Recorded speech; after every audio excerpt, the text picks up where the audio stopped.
২৪ কিলোমিটারের একটি সড়কের অভাবে যুগ যুগ ধরে ভোগান্তিতে রাঙামাটির ৩ উপজেলার কয়েক লাখ মানুষ।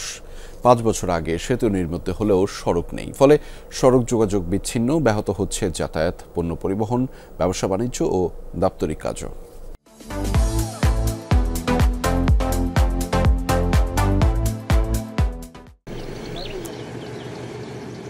৬০-এর দশকে কাপ্তাই হ্রদ সৃষ্টির পর থেকে রাঙ্গামাটি জেলা সদরের সাথে বাগাইছড়ি ও লংদু উপজেলার সড়ক যোগাযোগ বন্ধ, চলাচলে ভরসা লঞ্চ। সড়ক পথে এই দুই উপজেলায় যেতে হলে খাগড়াছড়ি জেলা হয়ে প্রায় ১৫০ কিলোমিটার পথ পাড়ি দিতে হয়। ফলে দাপ্তরিক কাজ, কৃষিপণ্য পরিবহন, চিকিৎসা সেবা, ব্যবসা বাণিজ্যে স্থানীয়রা যুগ যুগ ধরে ভোগান্তিতে। অথচ নানিয়ারচর উপজেলা থেকে ২৪ কিলোমিটারের একটি সড়কই বদলে দিতে পারে এ চিত্র।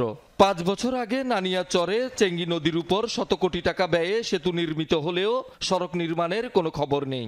কস্টিং খরচও অনেক বেশি।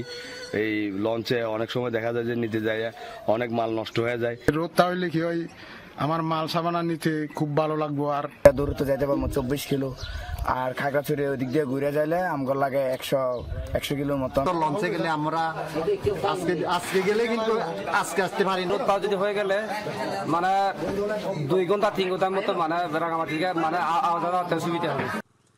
সড়কটি নির্মিত হলে ৩ উপজেলার কয়েক লাখ মানুষের জীবনমানে পরিবর্তন আসবে বলছেন স্থানীয় জনপ্রতিনিধিরা।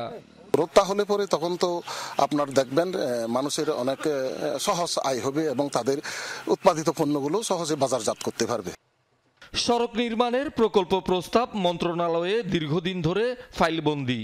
এই সড়কের অ্যালাইনমেন্ট তৈরির জন্য প্রস্তাব দিয়েছি মন্ত্রণালয়কে। এটা সিদ্ধান্ত আসলে আমরা পরবর্তী কার্যক্রমের জন্য প্রস্তুতি নিব। শহীদুল সুমন, যমুনা নিউজ।